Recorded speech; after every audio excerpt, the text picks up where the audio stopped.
you'll be able to register. So more to come. And now I'll turn it over to Scott to get us moving along with today's program. Thank you. Excuse me, sir. You know, this room is really too big. It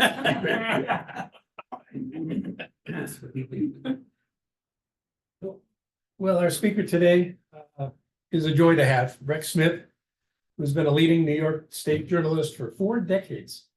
As editor of the Times-Union, Rex led the newspaper to state and national recognition for reporting, photography, writing, and design, both in print and digital platforms.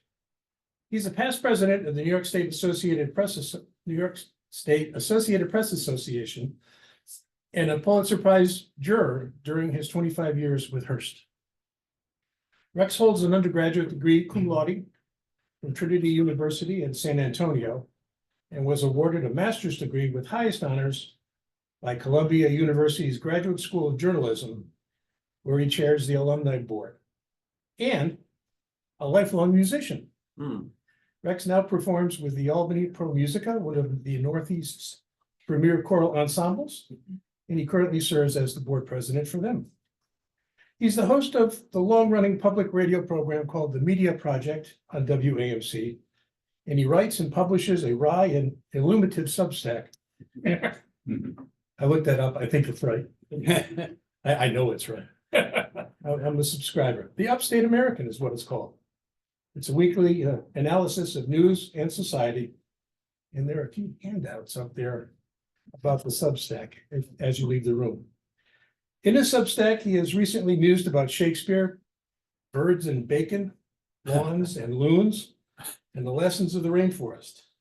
On this eve of Election Day, let's sit back and cogitate on the musings of this American, upstate American, and a favorite guest, the Emeritus Senator, Rex Smith. Well, thank you. Thank you so much. It's a lovely introduction. Thank you.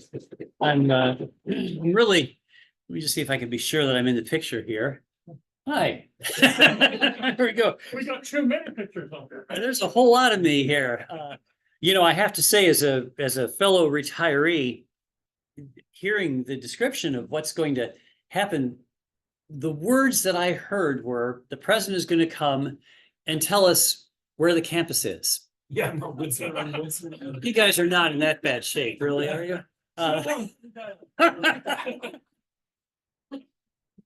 I'm sure. If I were giving this a title, though, today, I think I came up with a clever title, From Paste Pots to Glass Shards.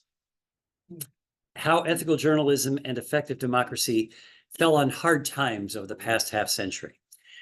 Because we're standing here today, a day from my 19th presidential election. I was born in Illinois 3 weeks before our governor, Adlai Stevenson, lost the presidential race to General Eisenhower. And we're at the beginning of what well may be a tumultuous week, season, year, we don't know.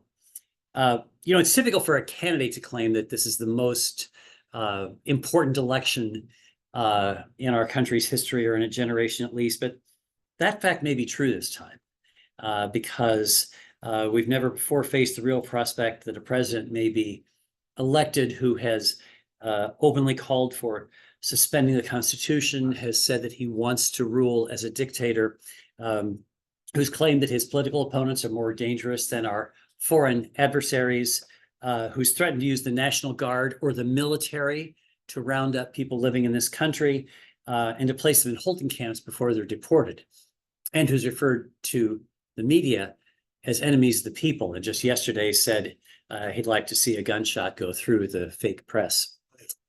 So, and the hard right in America is preparing to disrupt this exercise of democracy. If you happen to see the New York Times this morning, there was a really interesting piece of journalism using AI-enabled reporting to go through millions of documents, millions of messages, that is, on the digital platform Telegram, to track the organizing by the far-right groups that are intent on disrupting our democracy and that are talking very openly about how they will bring violence to this country in the weeks ahead.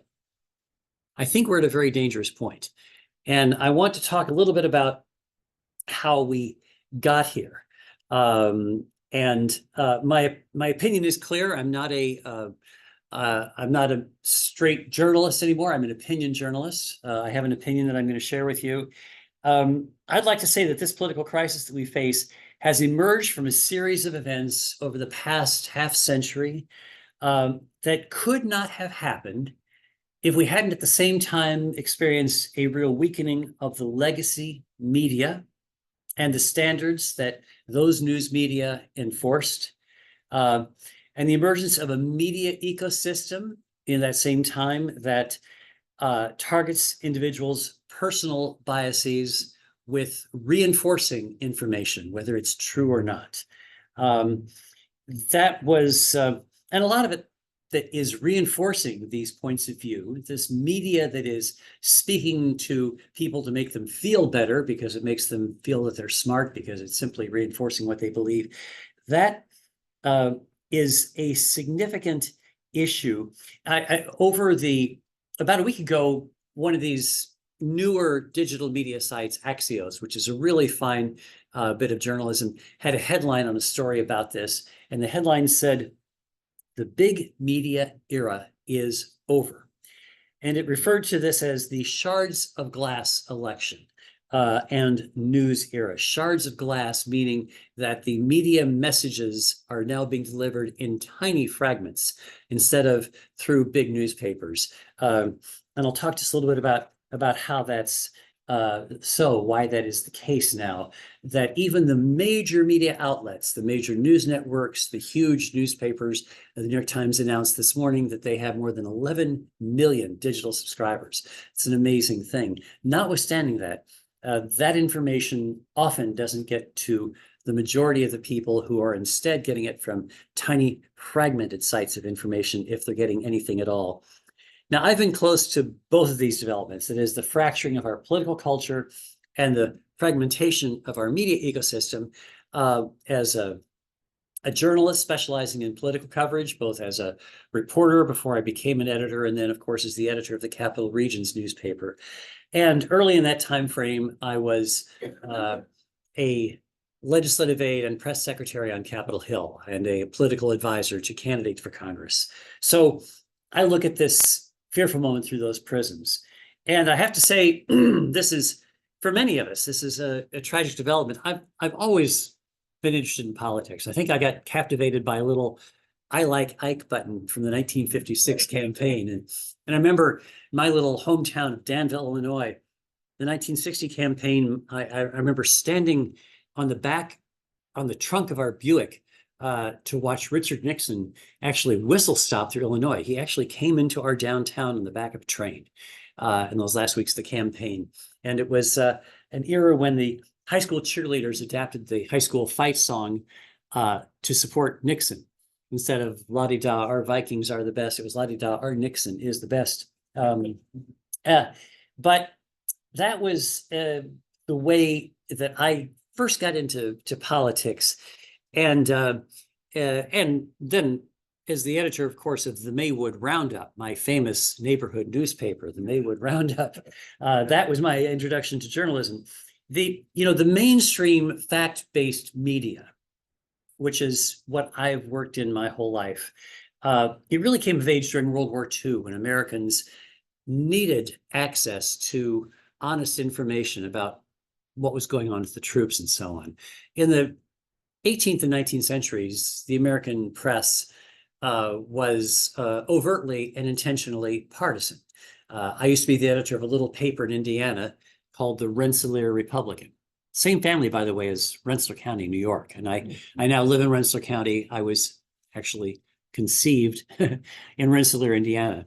You don't need all the details. That's awesome. But what happened was as Americans demanded factual news, the media responded. The press became more straightforward, less sensational. And that's the media that we grew up with in the 40s, 50s, and 60s. Those were the years when these great media institutions were powerful. Not that there wasn't always a challenge in putting out a newspaper. The great New York Herald Tribune could not survive, even though it was probably the best newspaper in New York City. And that was always bemoaned by my great predecessor, Harry Rosenfeld, who had been the foreign editor of the Herald Tribune before its demise. But what happened was in the late 50s and the 60s, TV began to displace newspapers as the principal news source for Americans. We began to see that the advertising media couldn't therefore be supported entirely on print. And the news organizations on those TV networks became more powerful and more significant. I was 10 years old when Walter Cronkite took over as anchor of the CBS Evening News. And then you remember in the 60s, the developments that changed the way Americans thought about their government. You know, they began to doubt it, and they didn't like the messengers who gave them that bad news. We had the assassinations, of course, of the Kennedy brothers and of Martin Luther King, the disillusionment of the Vietnam War. We had Spiro Agnew denouncing the press, the nattering nabobs of negativism, you know, great alliteration written by William Safire, later a great columnist of the New York Times.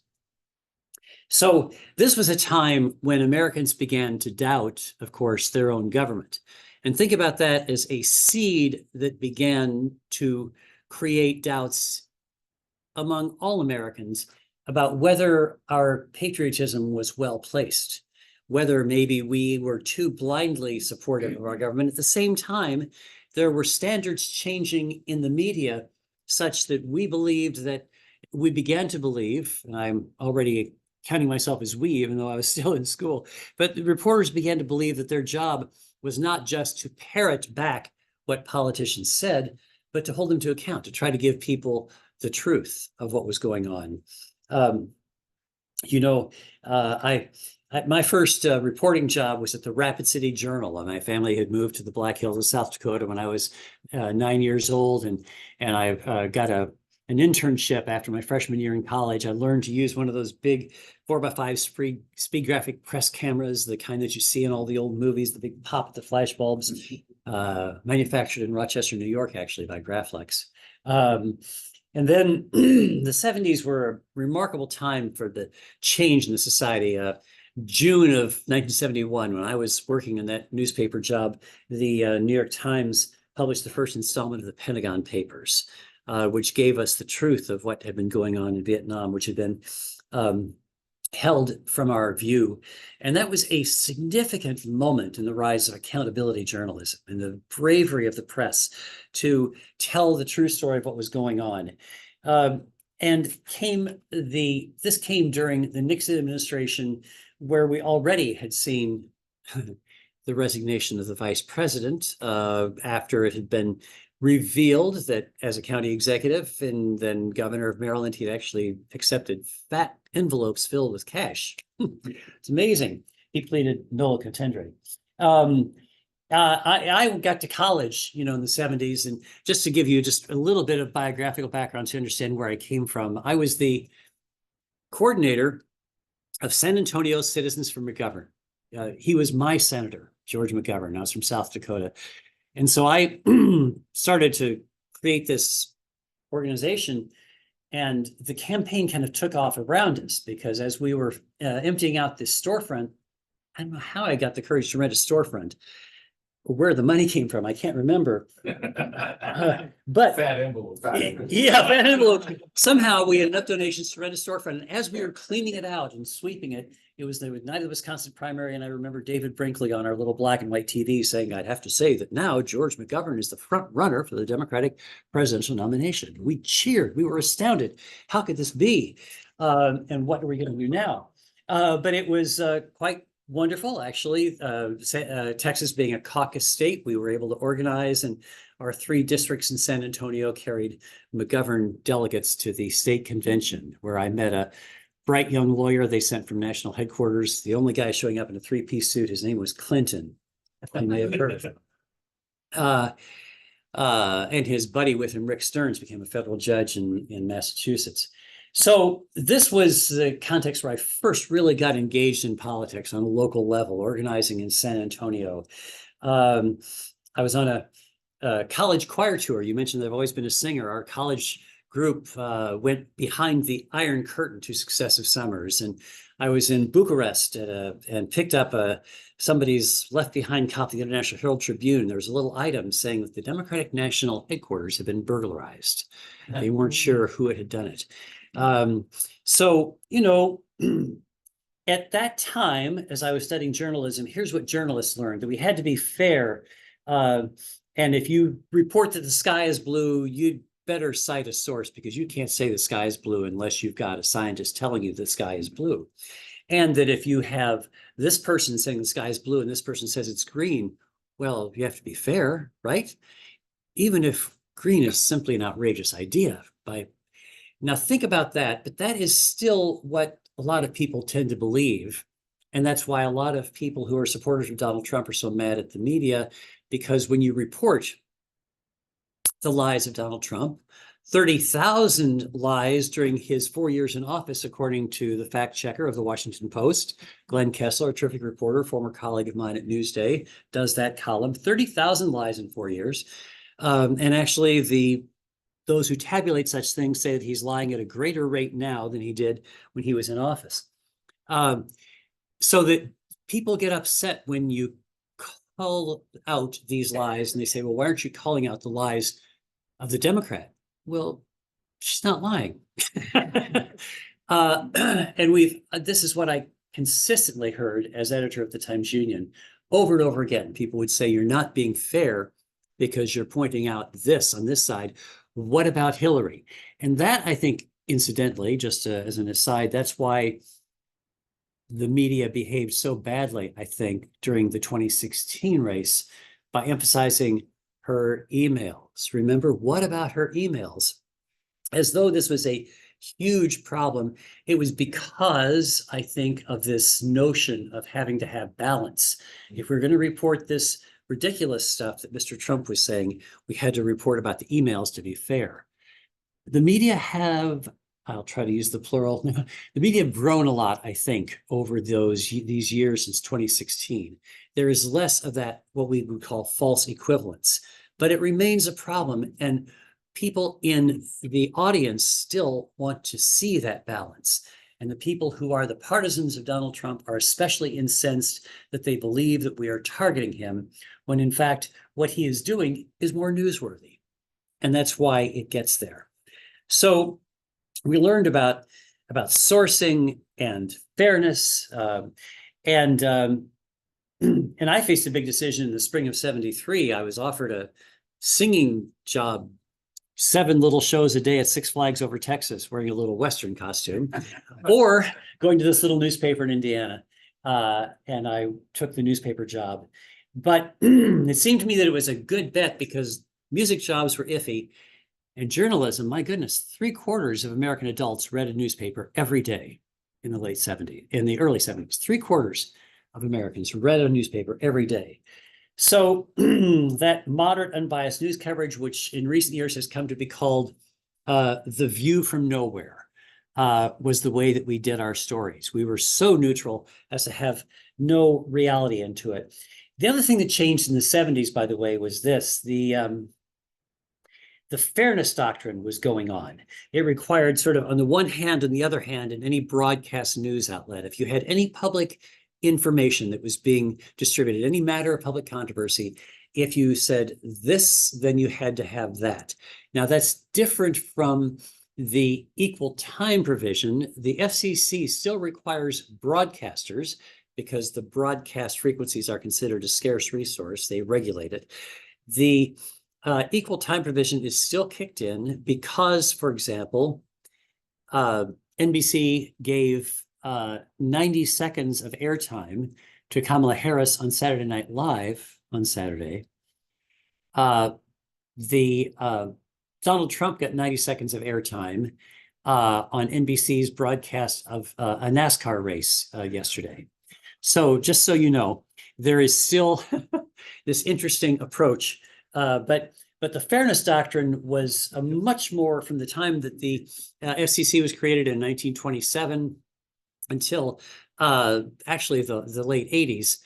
Radio and television were both required to, expected, that is, to give fair, equal coverage more or less to any controversy of public issues.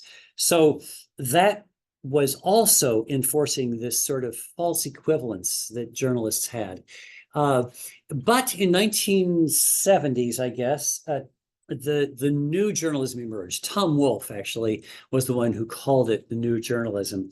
Tom Wolfe, Truman Capote, Hunter S. Thompson, Norman Mailer, some of these, Joan Didion, were some of the great practitioners of it. There was a lot of controversy about it, but this kind of a bit more subjective journalism where you actually could sometimes use the first person pronoun was quite remarkable. I had this internship in Indiana, and through an odd circumstance, it was because I was taking the place of the young editor, son of the publisher who had just died, and the editor they hired didn't work out. And so I went from being the intern one summer to being named editor of the paper 12 months later. It was a meteoric career rise. So suddenly I was the editor of this little tiny daily paper, 3,800 circulation, Monday through Saturday, in this beautiful little farming community, Rensselaer, Indiana, county seat town. It was the hometown of Charlie Halleck, who had been the House Republican leader during the 60s. And it was there that I had I thought that we were being fair by covering the Senate race with UPI wire coverage, U.S. Senate race between Democratic incumbent Birch Bayh and his challenger, the mayor of Indianapolis, Dick Lugar. And a little old lady at the country club, little old lady, she's probably the age I am now, came up to me and said, "Young man, I want you to stop putting Birch Bayh's lies on the front page." Well, I was just covering the race, but that is what people, on the front page of our Republican newspaper. And that was how she defined it. And that was what people of that age expected, whereas people of my age expected things to be straightforward and neutral to the point of not being fully truth-telling. 3 months into my tenure as editor of the paper came the bolt of the blue, and I went back into the composing room and cranked up the CompuGraphic machine myself, and in 72-point all caps, "Nixon will resign," I set the headline. It was the culmination of 2 years of investigation and aggressive reporting, especially, of course, by the Watergate team of Woodward and Bernstein. Of course, we were all shocked to find the president was profane in private when it turned out that he had authorized hush money to cover up his staff's involvement in criminality. His own party gave him the boot. Imagine that. The Republican Party deciding that illegal activity disqualified someone from the presidency. I wrote, I'll tell you a funny element. There was the incumbent congressman at that time running for election was a guy named Earl Landgrebe, and he was one of the last staunch defenders of Richard Nixon during those final days in the aftermath of Watergate. And Earl Landgrebe was running against a history professor from Purdue University, Floyd Fithian. Floyd Fithian had grown up on a farm in Nebraska, came to Indiana to be on the faculty at Purdue. And as he ran for Congress in 74, it suddenly became clear that even though there had never been a Democrat elected in those 38 years in that district in northwestern Indiana, he might have a chance. Earl Landgrebe got very busy, but he didn't respond to my newspaper when I wanted to put out a battle page. You know, here's what this candidate thinks, here's what this candidate thinks. I got no response from the Landgrebe campaign. So I called up his local campaign manager and said, "You know, I know what the congressman's been saying. How about if I write it and run it past you?" Because I couldn't imagine that the Rensselaer Republican wouldn't have the Republican congressman's response on this page. So he said, "Okay, that would be great, Rex." And I ran it past him. And so that published page had Congressman Earl Landgrebe and his challenger, Floyd Fithian. And when I later went to work for Floyd Fithian, I had to say that I was the only person who had written for both Fithian and Landgrebe. Interesting thing, you know? But Floyd Fithian was elected to Congress, 38-year Democratic first. The post-Watergate tide in 1974, 72 freshman Democrats were elected to Congress that year. Watergate tide. The guy I worked for became the president of that freshman class, they called it. By the way, that same year, another history professor ran for Congress. Professor Newt Gingrich of West Georgia College. Newt Gingrich lost, and he lost again in 1976 before leaving the college after he was denied tenure. But Newt Gingrich knew something about politics. He'd been a Southern Regional Coordinator for Nelson Rockefeller's presidential campaign in '68. Rockefeller didn't do very well in the South, you know. But Gingrich turned out to be a pivotal character in American politics, about which I want to just say more in a minute. So I went to Washington. I worked for 4 years on Capitol Hill for Congressman Floyd Fithian. Lovely man. He did not rise from obscurity during my stewardship of his press relations. It was a Democratic-dominated Congress. Gerald Ford was the president, then Jimmy Carter in those years. And it was bipartisanship was not a dirty word. You know, we would get Republican co-sponsors on bills that Floyd sponsored, and he would co-sponsor bills by his Republican colleagues.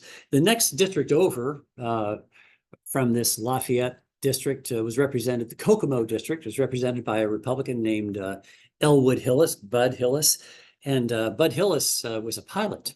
So he would fly his own plane to Washington and back out of the Kokomo airport. We would drive over there so Congressman Fithian and Congressman Hillis could fly together until the House leadership in about 1978 said to Bud Hillis, "You shouldn't be helping that Democrat get back and forth through the district." So they had to stop that arrangement, and Floyd had to fly commercial ever after that. And it was about that time, by the way, 1978, that Newt Gingrich finally won a Georgia congressional seat. And he immediately, starting when he took office in 1979, began to try to mobilize the young conservative members of Congress to be a more potent force. We didn't think there was much of it because, after all, seniority counted for everything in the Congress. And so he wasn't going to have much impact, right? Well, 79, 80, CNN, by the way, began broadcasting in 1980, just thinking of the landmarks of what's going on in that time. And I decided that it was time for me to get back into journalism. A choice between politics and journalism, remembering the impact that those Washington reporters had.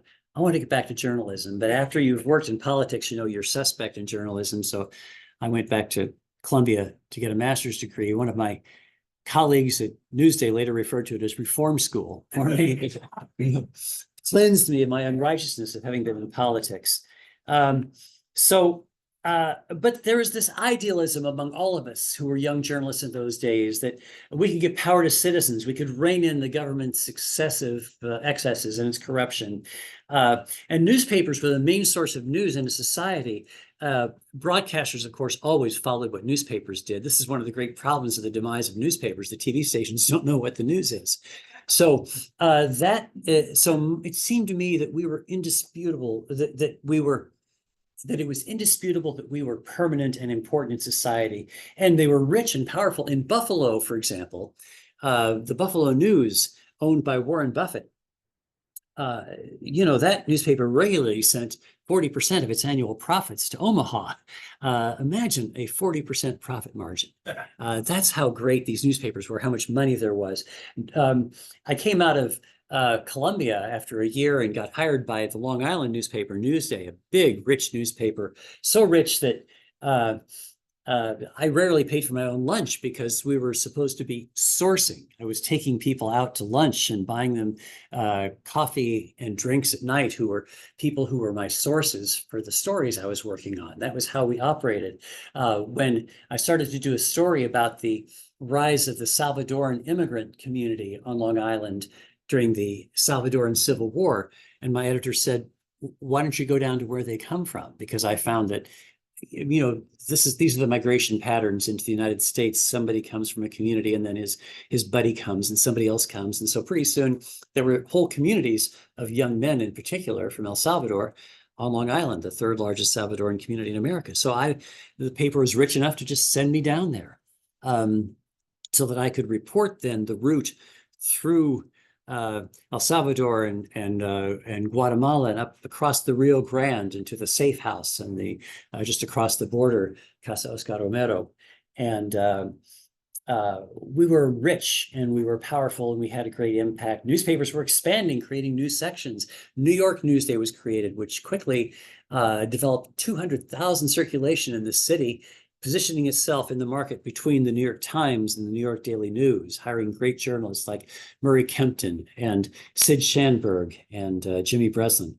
And I became the national correspondent and then Albany bureau chief for the two newsdays. The notion was Mario Cuomo was going to run for president. And so I was going to be the expert on Mario Cuomo. I went everywhere he did for a couple of years, from San Francisco to Moscow. Speaking of wealth, the wealth was everywhere in journalism. When Mario Cuomo went to Moscow and Leningrad during those days, it was the Gorbachev era. 12 journalists from Albany went for a week to Russia with him because we all had enough money to be able to pay for that kind of a trip. And we could take long time for stories. I spent 11 months on one story in 1986. And with two reporters and an intern, we bought a portable copier machine for me. It was the first example that I could find of something that came to be called computer-assisted reporting. It was such a new thing to use a computer with your reporting. It was simply creating a database, breaking your reporting into data, using a database to analyze the information, and then writing a story about it. Seems so fundamental now, but that was unusual for journalists. And so, and it won these great awards, and it was because it was considered unusual. That is one of the ways in which I want to tell you journalism has gotten better over the years. This artificial intelligence assisted reporting I was speaking about that the Times did to track the right-wing voices that are currently, even now, planning a violent future in the weeks ahead. The computer assisted reporting that I was a part of in the 80s, this sort of thing has actually given us, in many places, journalism that is so much better than anything we could have imagined in prior years, in prior eras, that is. The difficulty is that it can only be practiced in small places where there still is revenue because of the demise of journalism, because of the financial difficulties that have confronted traditional journalism. I also did a year of reporting. I did as a TV reporter, but there were warning signs of the difficulties as television took more and more of the audience away from newspapers. Newspapers folded. The Knickerbocker News here in this community folded in 1988. Their circulation got down to 35,000, which was too small, they thought, to get much advertising revenue out of it. And consider what happened in politics in this era in the 80s. Ronald Reagan, his election marked the triumph of the right wing of the Republican Party, which had been the Goldwater wing. You remember? He was openly anti-government. He drew converts to Republicanism from the old right wing of the Democratic Party that I had certainly been familiar with by living in Texas for 4 years. That right wing of the Democratic Party was happy to leave the Democrats as a result of LBJ's embrace of the Civil Rights Act, of course, of '64, and the subsequent work on civil rights. That whole element, what had been the Blue Dog Democrats, left the Democratic Party over the years, and that is now, that's why the South is so firmly in Republican hands, significantly changing the dynamics and the geography of American politics. And then there's what I think was the great power of Newt Gingrich. I referred to Dr. Gingrich previously, but he, in Congress, as he began to gain clout, pushed an aggressively partisan and almost vitriolic approach. He actually distributed, when he was the minority whip, he distributed a document to other members of the House entitled "Language, a Key Mechanism of Control," that literally encouraged Republicans to speak like Newt, it said.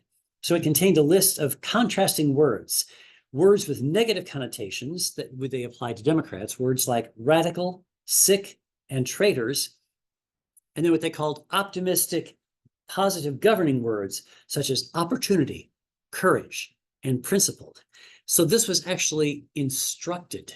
This was actually how the party under Newt Gingrich began to delineate how it could differentiate itself from the Democrats by using such heavily powerful language and stories and metaphors. Ronald Reagan made a big deal in the '84 campaign out of welfare queens. Remember that term, the welfare queens?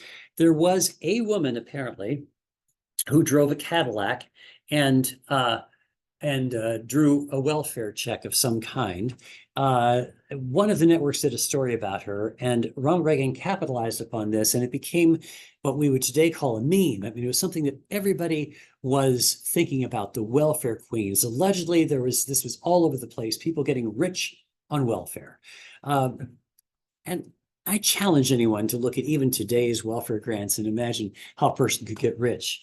But these were the kinds of changes in the dialogue of politics that began to take place in the 80s. Then in '87, the FCC got rid of the Fairness Doctrine, and in 1988, Rush Limbaugh, who had been fired 5 times, by the way, it's his disc jockey, Rush Limbaugh got a gig doing a talk show, and that gained a huge national audience.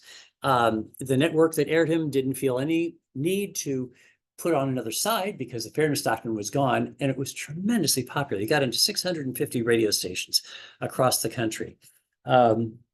And his imitators emerged in every local market. We have one here, you know, Paul Vandenberg on Talk 1300. That whole notion came to be embraced across America.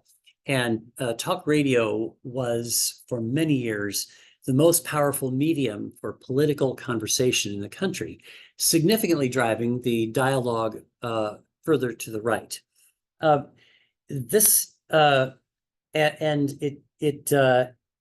It had a great impact, but it had an impact at a time when journalism began to struggle anyway. So I was here as a bureau chief for Newsday and national correspondent for the paper, and I met a woman from New York City who decided that she would agree to be my wife, and she was the one who said, you know, we could have a good life here. Why don't we see if we can stay? So I had signed a contract to buy a tumble-down house out in Rensselaer County, and the Troy newspaper, the Record, needed an editor. So I became the editor of the Troy paper in 1991. And it was going through some difficult times that is instructive in looking at what happened to journalism later. There just turned out to be not enough advertising anymore to support all the newspapers that had been in the capital region. The Schenectady Union Star, Troy used to have 2 newspapers. The Times-Union emerged as the powerful regional paper, and my little paper in Troy, about 40,000 circulation when I became the editor in '91. I remember, Troy used to have a big Flag Day parade. I remember riding on the float in the Flag Day parade with a big sign at the front page of my newspaper, and I was waving to the crowd. And the newspaper had gotten smaller because, the second big expense for newspapers is newsprint.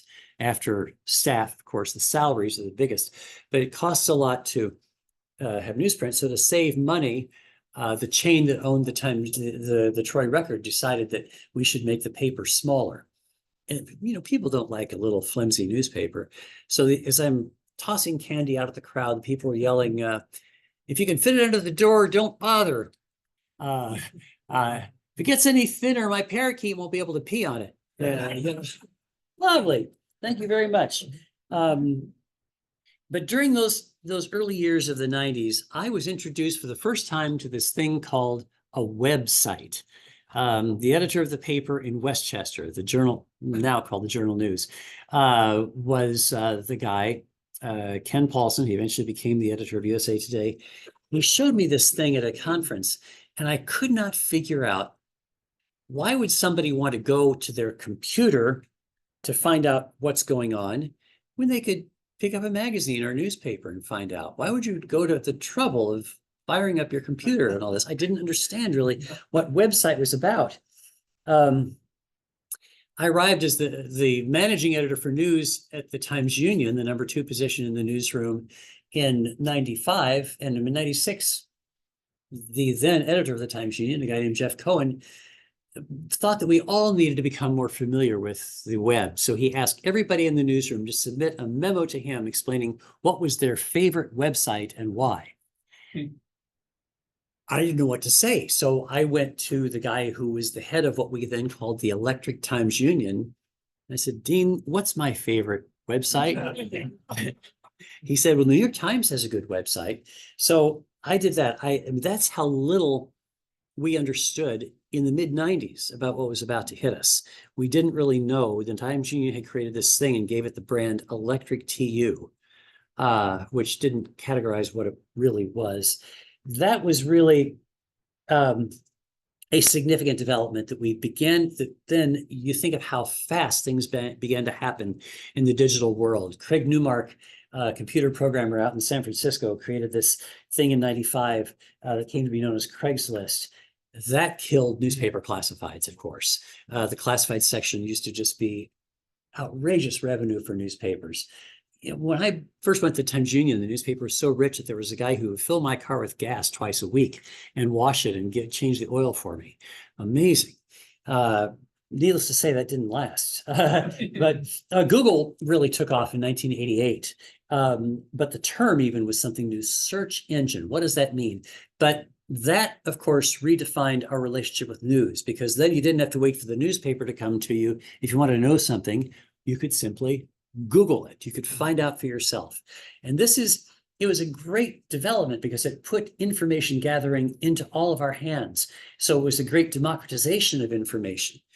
But it also gave access to the whole world to spew information, so that no longer did information belong to those who could afford to buy a press, like my former boss, Mr. Hearst, but it could belong to anybody. And the means of transmitting information went into the hands of people who didn't necessarily have truth as their fundamental goal.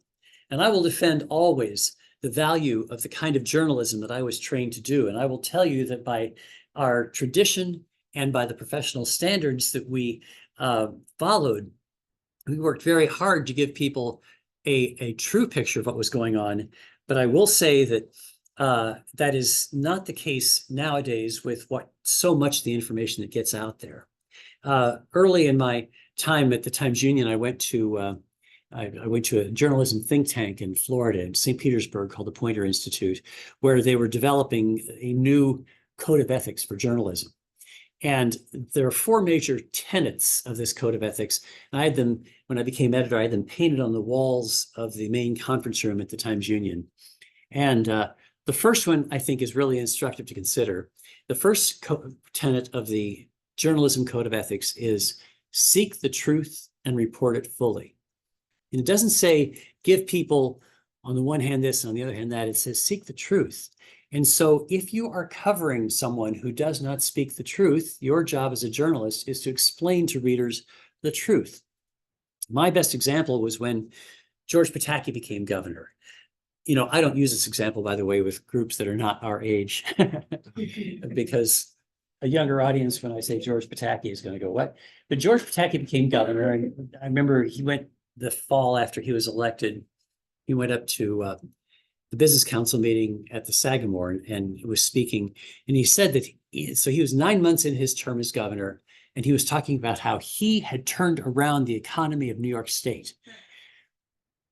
By the way, New York at that time, but if it were an independent nation, would have been the 5th largest economy in the world. That's a big thing to try to turn around. But I remember him saying, you know, big guy, he said, what a turnaround. What a story. I thought he was going to take off pretty soon. Huh?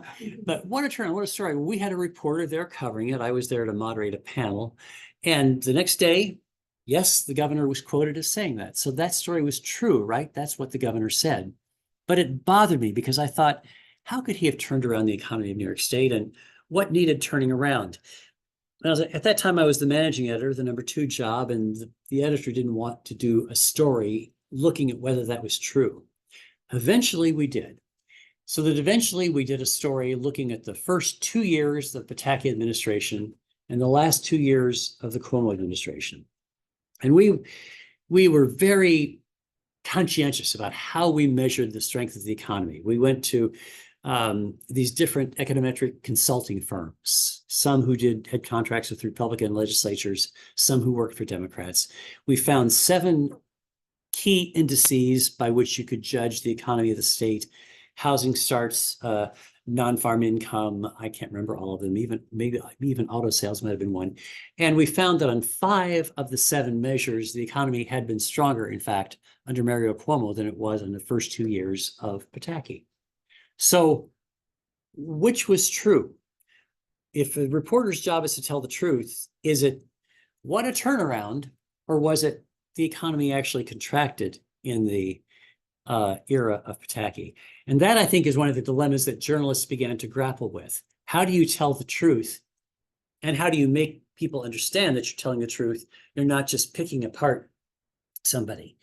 And something else happened at that time, even as journalists were beginning to weigh this difficult notion of how do we explain things to people and still be truthful. Fox News debuted in 1996. Fox News, fair and balanced, was their slogan. You report, we decide. We report, you decide, right? Fox News. Bill O'Reilly, who was then the most popular host, called his show the No Spin Zone. It was anything but that, of course. It was outrageous. Fox News was the beginning. It was the first. No, I shouldn't say the first. On broadcast, it was certainly the first to intentionally inflict bias on the American people, because it was created with the express purpose of giving people news through a conservative lens, of intentionally distorting the news to make it appeal to one segment of the audience. For whatever failures the every other journalism outlet may have, no other, until Rupert Murdoch came along, had decided to intentionally bias the news report. And that's what Fox News brought to America, which proved to be tremendously powerful. It is still the #1 cable news network, of course, and often outpulls the broadcast networks. And by the way, that guy Gingrich, who had come up with how to talk to people in 1994, created this thing called the Contract with America, and that elected a Republican majority to the House for the first time in 40 years. 40 years of Democratic domination ended, and Newt Gingrich became the House Speaker. And the freshman class, by the way, that made him the Speaker made Rush Limbaugh an honorary member of the freshman class because they credited him with the Republican majority. Bill Clinton was impeached in 1998. Let's remember that. The charges were that he had lied to a grand jury, which grand jury had been impaneled by a special prosecutor who decided to look into the president's sexual relationships, not just his financial improprieties.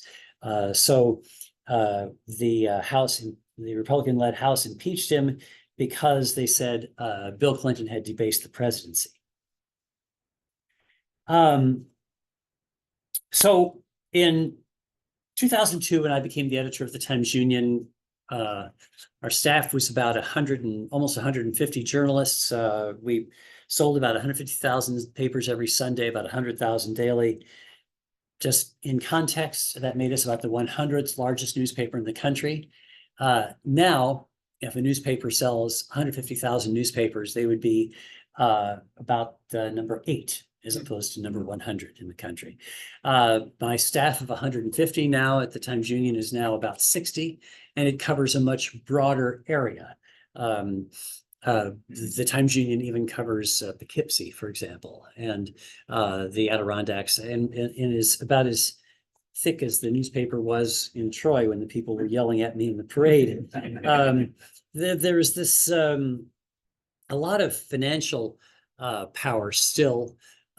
When a lot of editors were sending reporters to embed with troops during the Iraq invasion, I sent Paul Grondel and a photographer named Steve Jacobs to sub-Saharan Africa to report about the local ties here in Malawi and what we might be able to do with that. We produced a 28-page section, and our digital presentation won a big national award for great digital reporting. That's how quickly we got up to speed after I didn't know in 1996 quite what a website was.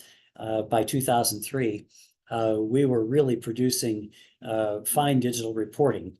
And we tried to keep up with it, knowing that there were these problems. I remember our Times Union general manager warning me, saying, if those Sunday preprints, the advertising inserts in the Sunday paper, he said, if those Sunday preprints go away, you'll see the revenue of newspapers drain like pulling a plug from a bathtub. Well, that has happened. The classified has gone. There are very few Sunday preprints now in those papers. And that's why an awful lot of newspapers have died. Last year, newspapers were dying nationwide at a rate of 2.5 per week. Every week, 2.5 newspapers closed down last year in the United States.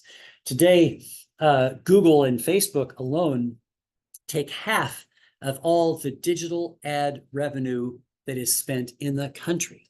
So if half of it goes to Google and Facebook, and by the way, another 12% goes to Amazon. So that doesn't leave very much, maybe another third for everybody else in the country to get digital advertising. So naturally, you can't expect there to be enough advertising support to keep these journalism organizations going. That's why not-for-profit journalism is thriving, is growing anyway. I'm on the board of 2 nonprofit journalism organizations. One is the Adirondack Explorer, which is a terrific Adirondack newsroom, publishes a magazine and 2 websites. And the other is called New York Focus, which does investigative reporting on state government and politics. Those are both very strong digital outlets. Both not profit, and they depend upon donations as well as grants, and some, in the case of the Explorer, some reader revenue. And we tried in newspapers, we tried personalizing the newspaper. We created special sections for people. I remember when the president of Hearst Newspapers told me that his favorite breakfast cereal was Special K with red berries. I don't know. And I remember the breakfast cereal aisles were just filled with specialized cereals. There used to just be Special K, right? But now there are like 4 kinds of Special K, and there are 5 kinds of shredded wheat and everything. And newspapers tried to do the same thing. We tried to create niche products for people. We created magazines. For a while, we created a magazine called 518 Life, and we created Women at Work, and we had a business thing called Capital N Quarterly. And I hosted a TV show quarterly that went with this big fat section. And then the advertising just vanished all of a sudden. Over about a 2-year period, all the advertising that supported a lot of those disappeared. And I started having to cut staff. I was the editor of the newspaper for 18 years, and I cut the staff in 17 of those years. Fortunately, Hearst is a wonderful company. Everybody got a buyout, but it was, people would rather work than take a buyout generally. Except for me when I... It worked very nicely, thank you. But we still did great work. 3 years out of 4, we were named Newspaper of Distinction in the state of New York. We did this terrific watchdog reporting. There's a 2018 book by a Fordham University professor, whose name I'm not going to recall, called The Watchdog Still Barks. She did this research of newspapers all across the country, trying to find out where they were still doing accountability journalism. And you can tell by the title, The Watchdog Still Barks, that she found a lot of it. She wrote, "The Times Union is a terrific paper and one that can rival news organizations several times its size. Excellent watchdog reporting." So I was really proud of the work we did, but it was increasingly difficult as time went by, as the staff shrank. There was just not as much time to do that investigative reporting, not as many reporters to go out and do the stories.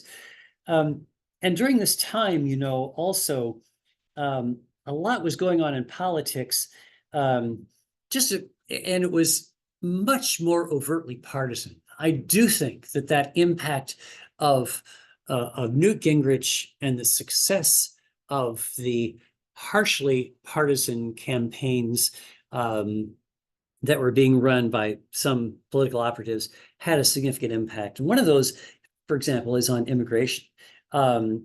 In 2007, Congress was considering the Comprehensive Immigration Reform Act. I had been down to the border in After the Immigration Reform Act of '86, I reported on immigration. So I've always followed immigration because I rode with the Border Patrol and looked at that.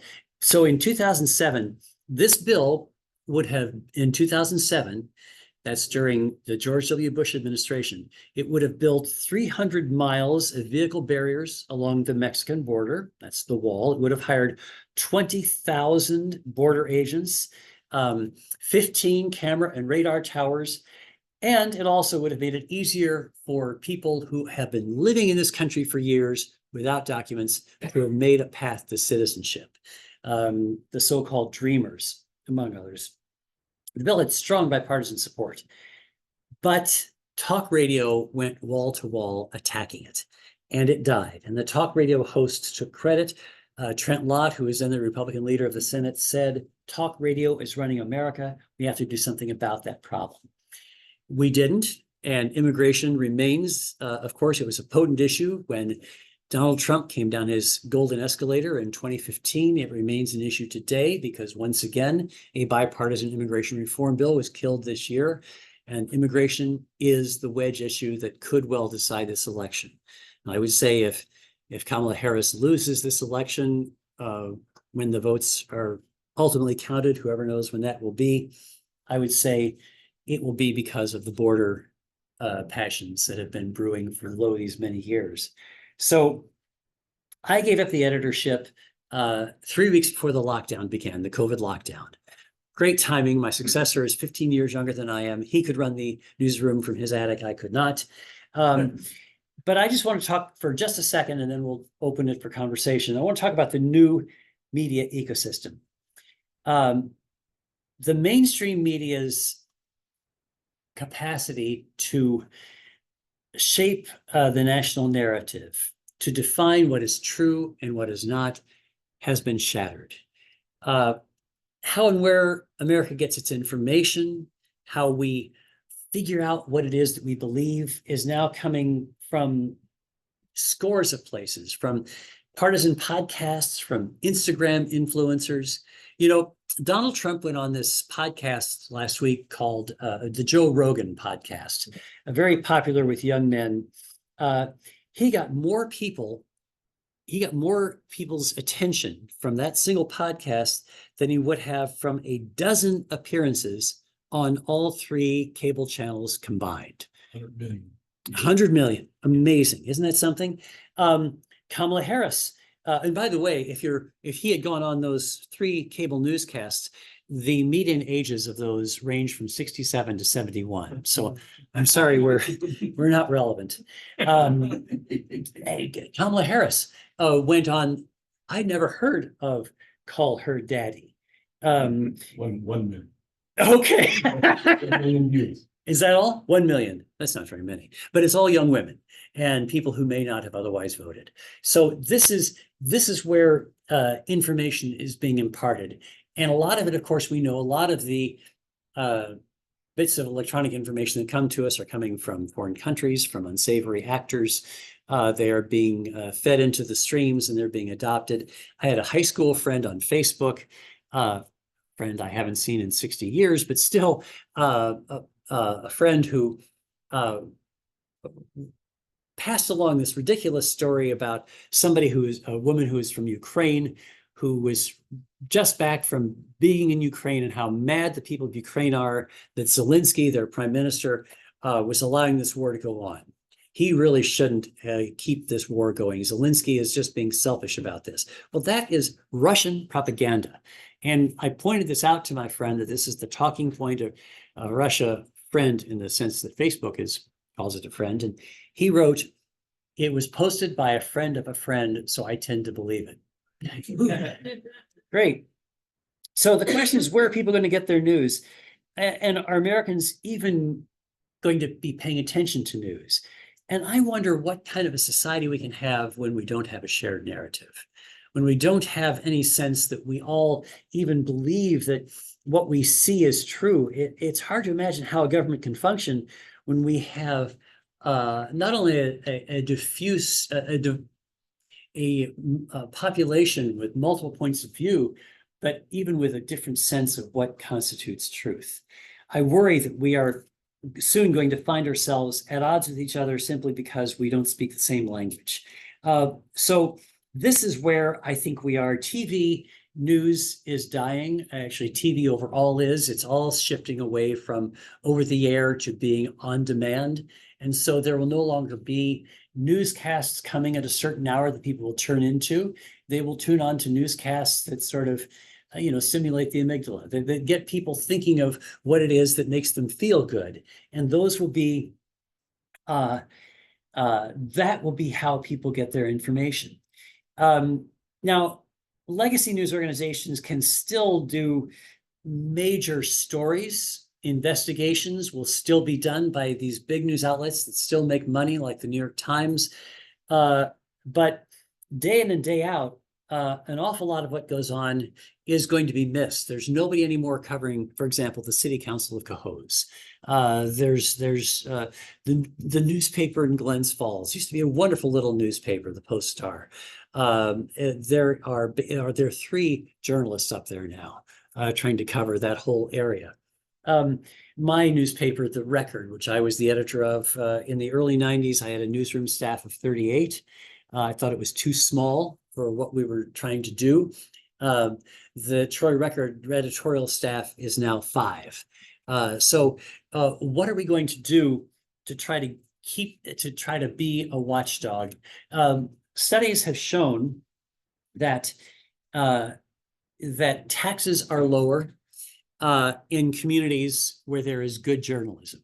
And that's because people feel that there is a watchdog. And when the newspapers are not there, when the newspapers have expired, there literally is a change in taxation. And I would say there's, although this hasn't been, you can't statistically assess this, there's probably greater corruption. So these are the things that I worry about as now a retired journalist.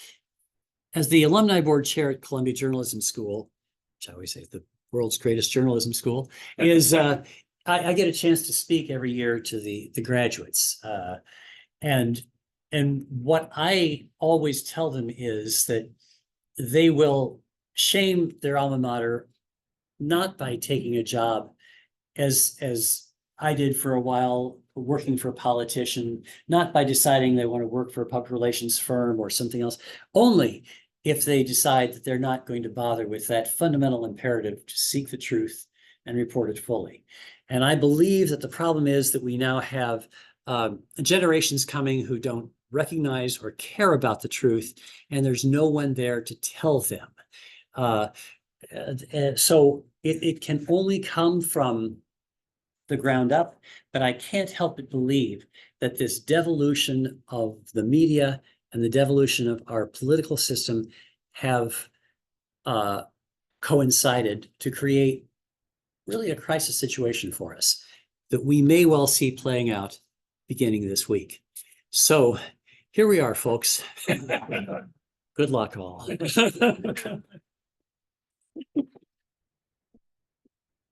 Oh, I wish it were more optimistic.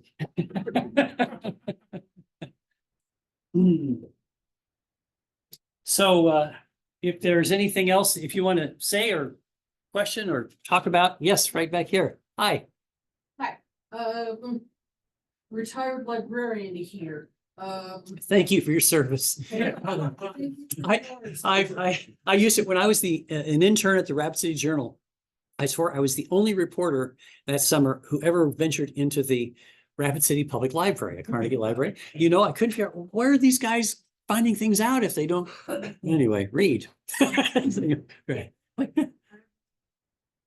In another, in a local discussion group, I wasn't right on the pulse of it, but I mean, people were asking about where do we find reliable news? What can we trust?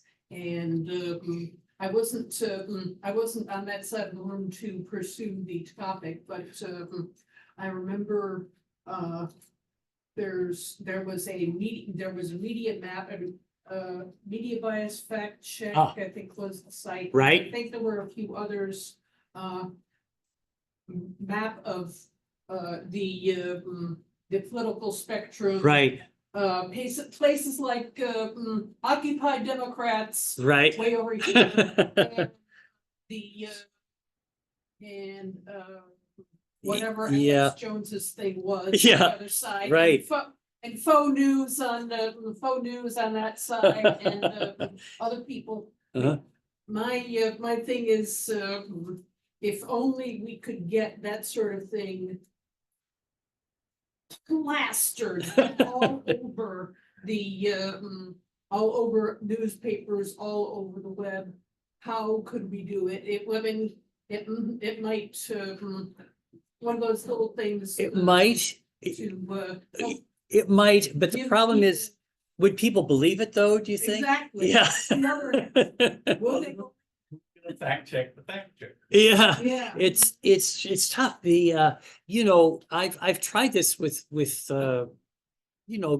my home state of South Dakota is it's a tough place these days.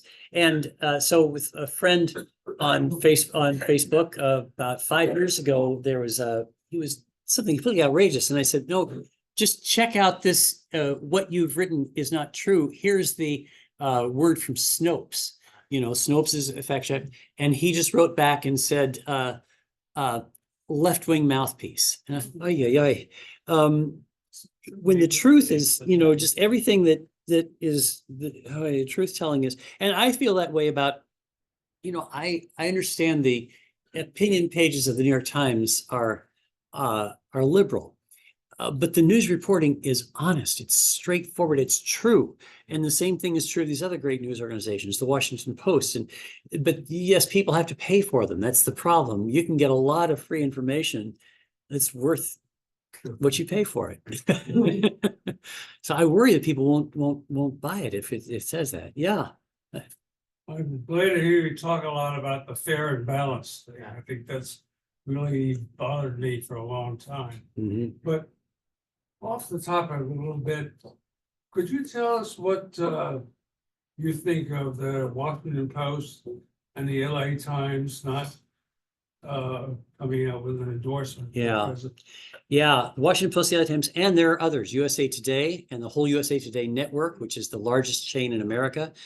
And the newspapers run by Alden Global Capital. Hedge funds should not own newspapers anyway. Yes, a lot of newspapers are not endorsing. I think it's abrogating your responsibility to help readers understand what's going on. I think we in the media get a special perspective. We are privileged to be able to see very well what's going on. And the problem is when you decide in the heat of an election season that you're not going to endorse, that not only gives your readers the impression that you're caving in to the side that is threatening the media, which is one side only in this election, but it also gives that side the impression that you're caving in. So Donald Trump believes that he has now convinced the Washington Post and the LA Times that they shouldn't endorse or else. And that strengthens the hand of the would-be dictators. It is, I think, really, especially that's true because we know that those editorial pages would have endorsed Kamala Harris in those instances. It's not that newspapers have a responsibility to endorse. It's just that it has been the tradition. And to decide suddenly in an election where you have one candidate who has been attacking the press all along to decide, okay, then we're not going to endorse. It seems to me that it smacks of cowardice. And it isn't as though you can't, it's not as though they're not going to have other editorials. Maybe he should say, we're not going to have any opinion pieces at all in our newspaper. Jeff Bezos. So if he says that we're not going to have any opinion pieces, then I guess that would be reasonable. But if you're going to have everything except an endorsement, I think that sounds like he's walking away from it to try to protect his financial interests. And to try to keep from offending people who are on that side of things. So I think it was a really bad decision. And it seems to me that he's been intimidated. I could understand intellectually, I can understand why you would say, well, opinions ruin our credibility with some people. And so we shouldn't have any opinion journalism. But that's not what he's saying. He's just saying we won't do an endorsement. And I think it's too bad the New York Times has decided not to do any endorsements in state and local races, which is really bad news, especially in New York City, where the mayor is currently under indictment. They're probably going to have a mayoral race sometime this year. And I would say that people might really need to have the help of the New York Times editorial page. So I don't think this is a very good idea. But, I'm an old traditionalist. Yeah. You could speak specifically about the existence or non-existence of a reliable, trustworthy report on the status and effects of immigration to count which people like me could use to compare against all the rhetoric Yeah. that we hear from many sides, especially one of them. It's not easy to actually find such a report. Yes. Well, that's interesting. Again, I think that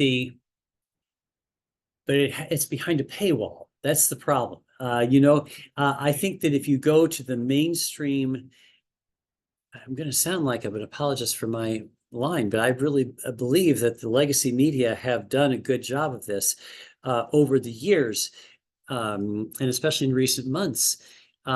You can find, if you get the sources right, you can find information. The Times actually has done some research on this, has done extensive reporting over the years. So I think it would be worthwhile just to search the website of either the Times or the Post, Washington Post, not the New York Post, and the LA Times also, by the way, has done a really good job because of the large immigrant community there. They pay particular attention to that. The Houston Chronicle also has done some really strong reporting on immigration because it's the leading newspaper of Texas. So that's useful. And Houston is in an interesting position because it's a blue city in a red state, which with a large immigrant population. So they really are thoughtful about this. And I'm not just saying it because it's a Hearst newspaper, but they're my brethren. Yeah. So you laid out a pretty dire situation right now. Yeah, sorry. Do you see anything going forward, an incident or a series of incidents that could reverse this trend? Well, I am a believer in incremental change. And I hope that it does seem to me that it took us some years to get into this bad situation. I think it will take us a good many to get out. It does seem to me that if Donald Trump loses this time, it's not that Trumpism will go away, because there are lots of, the party has now fallen into this pattern. But I do think that there's a chance that that the slow rise out of that could help the political ecosystem.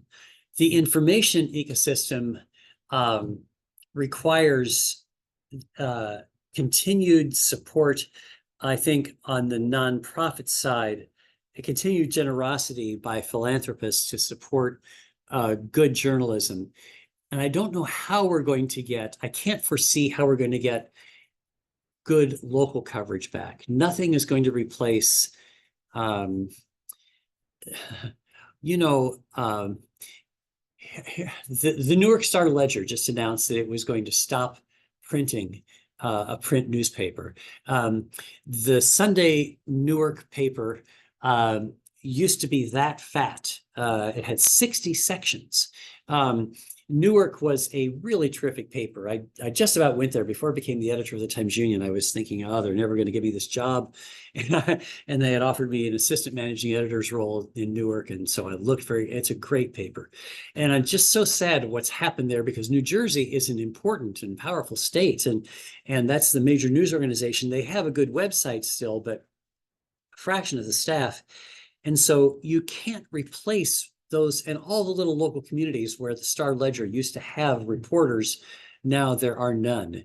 And so I don't know how we're going to get back the local reporting that we've had.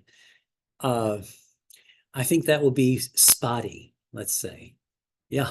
There was a recent, talking about local reporting, in New York legislature had a local reporting Yes. subsidy bill, and my immediate reaction was, wait a minute, do we Yeah. want, rather than, I mean, it turns out with newspapers dying, what you're ending up doing is then paying people to write blogs and Yeah. website reporting, local reporting, but local reporting that's gonna be on websites. So this is gonna be people going to the town meeting and then typing up a blog on it and getting paid by the state of New York.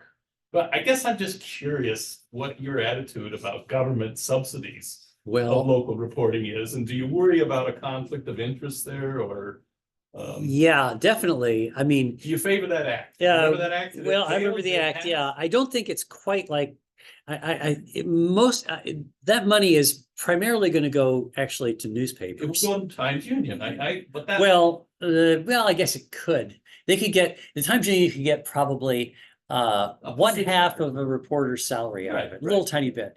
So they probably they might take it, but we used to not take any money from the government. No, that's exactly my question. Yeah. What do you think of that? Yeah, I'm not, it's not, we subsidize all kinds of activities in society with tax laws. We give tax breaks for home ownership because we think that's a value. We gave the oil companies tax breaks, the oil depletion allowance.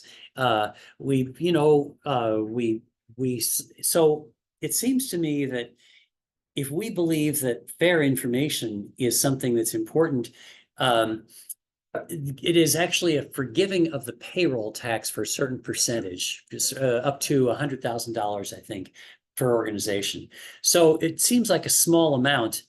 My concern is that if it's only, I think it's a 5-year act, and at the end of 5 years, what's going to happen?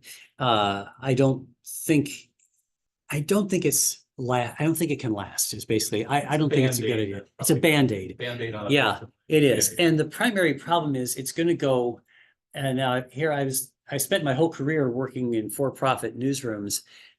I don't think it's a good idea to subsidize for-profit organizations. With all due respect to my wonderful former publisher, George Randolph Hearst III, I don't think that his newspaper really ought to be subsidized by the state. If you're going to put state tax breaks on the line, let it go for nonprofits, like WAMC, for example, or like the Adirondack Explorer. I mean, these are, or the North Country Public Radio. There are a lot of not-for-profit organizations that are trying to emerge, trying to build a new journalism ecosystem. And I think that's a better approach for state government to support, rather than saying some of it could go to these big companies who really, yes, need it, but they don't need it as much as the not-for-profits. I'm nervous about that. Yes, sir. There was an issue that I've been reading or hearing a lot about this in the past few months, but for a couple of years, last couple of years, there's been a renewed debate about how do we, or to what extent do we cover every damn thing Donald Trump says? Yes. And as a matter of fact, I recall back, I think it was it would have been the 2016 election. I was watching, what's it called now? The Lawrence O'Donnell show, the MSNBC Right. show that's on at 10 o'clock. And Trump was going to be doing some sort of speech in Las Vegas. And they had created a split screen at the beginning of a show, which showed the plane having arrived. Okay. And the other half was O'Donnell talking with whoever he was talking about, whatever he was talking about. And that entire show, that entire hour of the show went by with nobody coming out of that plane. Half of, even on a liberal cable channel, half of the screen was devoted to the Trump plane throughout the entire show, and nobody ever came out of it. Yeah. And my thought was, what the heck is going on here? And I think that was an example of it's like a new puppy being excited by a new toy. Yeah. And so they were paying attention to every damn thing he said. But then there was sort of this reckoning later on about, oh my God, have we overdone it? Yeah. But then I realized that Trump doesn't seem to care one way or another. It's how can he dominate the news cycle every time, every day, regardless of whether it's for him or against him. Yep. Because he can turn everything that's against him into I'm being persecuted kind of thing. Yeah. It's do you attention. have any sense of how does any sort of news organization try to deal with that? Yeah, it was a major topic. It is the mea culpas from the news industry after 2016 have been huge, and it has changed. Really, in 2016, that was a major impediment to Hillary Clinton's campaign, was that everybody just paid attention to Donald Trump because he was so outrageous, because nobody had ever seen a candidate like this, and picked on, and he would say these really outrageous things, and it would become news, and it was so wild that even CNN would cover his rallies live, and there's a lot less of that. In fact, actually, Kamala Harris is encouraging people to look at his rallies because they're pretty crazy. Have you heard this is one of the things that's happening, by the way, is people are taking little bites of what goes on. Have you heard his thing about electric boat motors and sharks? I mean, he was supposedly asked about oil development, drilling. And so he started on offshore oil and then got into what happens if you fall out of a boat with an electric motor and there's a shark 10 feet away, and what are you going to do? Are you going to swim? You're going to go for the boat? Those motors can electrocute you. And he's wandering off and off, and you're thinking, what's with this brain? What's happening to this man? And so we might have more accurate coverage if we did pursue his rallies more now. But I think that journalists felt that they were complicit in just encouraging attention to him when what he's looking for is attention. And he actually said it when he was still a real estate developer, that any attention was good for him. So it turned out to be politically as well. So it's probably time, isn't it? Look at what time it is. My goodness. You've been very patient. Thank you all.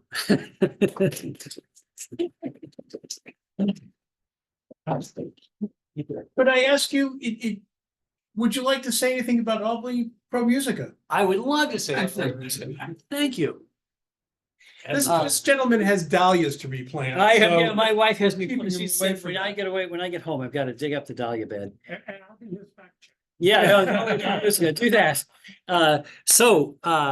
Albany Pro Musica is one of the Northeast premier choral ensembles, as you said. Thank you, but you really want to be at our Christmas concert week, the many moods of Christmas. It is the Sunday before Christmas. So let's see, Christmas is a Wednesday this year, isn't that right? 25, 24, 22. So probably that would be the 15th of December, Sunday the 15th. And we're in residence at the Troy Savings Bank Music Hall, the acoustically perfect Troy Savings Bank Music Hall, 3 p.m. on that Sunday. It sells out, the Christmas program. One show, it always sells out, so you want to get your tickets pretty soon. And it's just beautiful. I'm very proud to be part of the organization. I was, when David Janauer was the director, your former colleague, my wife one Sunday said to me, now 24 years ago, she said, "You don't want to be boring, do you, honey?" No, honey, why would you say that? She said, "You have to do something other than just edit a newspaper." And she didn't know that every Sunday I would look in the arts section of the Times Union. There was such a thing in those days. And I would look at this little list of auditions, which they always had. And I studied voice in college, and, you know, I almost went into music, and I would just dream of someday going back to singing. And that Sunday that she said that to me, there's a little blurb. Albany for Music is looking for altos and baritones. Nobody ever wants baritones. We're a dime a dozen. Tenors, sir, are what people want, but they needed a baritone. And so I auditioned and got in, and I've been singing with them now for this is my 24th season. And so I'm very proud, and this is the fourth and final year of my 3-year term as board president. So it's a wonderful organization. Thank you. We miss David a lot. But we have this wonderful director we got from a national search, Jose Daniel Flores Caravaggio. See how I've learned to say that.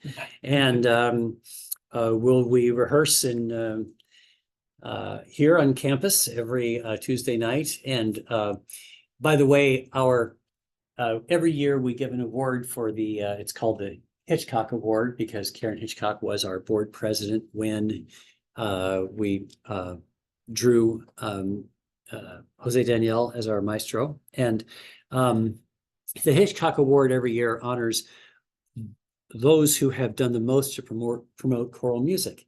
It has included Marjorie and Michael Whiteman. I mean, there's just many people who have gotten this award. But this year we are honoring actually the University at Albany. And Javidan will be there to pick up the award in the spring, because our partnership through the years with the university has just been significant. It makes all the difference in the world. We use the music library, we use the rehearsal space, we sing for university events whenever we're asked. And so it's been we even have a little tiny office next to B78 in the Fine Arts Building. So anyway, I would invite you to come and hear us perform. It's going to be a wonderful Christmas program.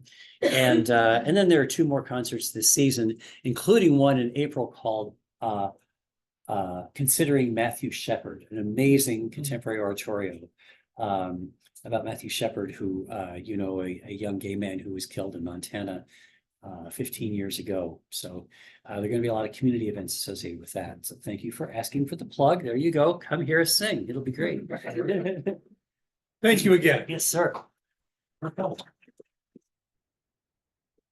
It's my turn to plug something. We have 2 more remaining speakers this fall.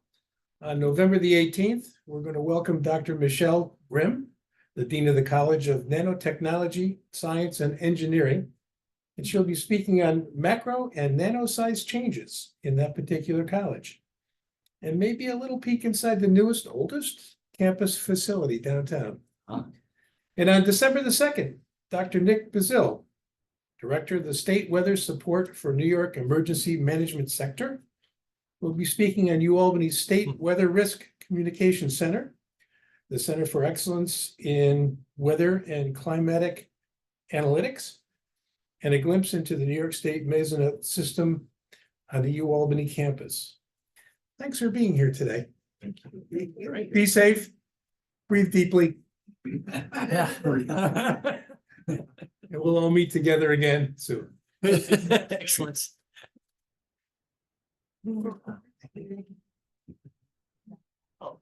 I over 6.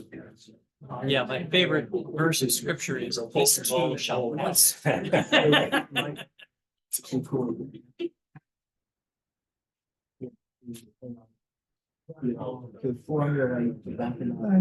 Siegel, my dad, John Siegel. Oh, my goodness. Oh, my God. His father, get this, his father was my voice professor in college Trinity. in Trinity of Texas. Oh, is that not amazing?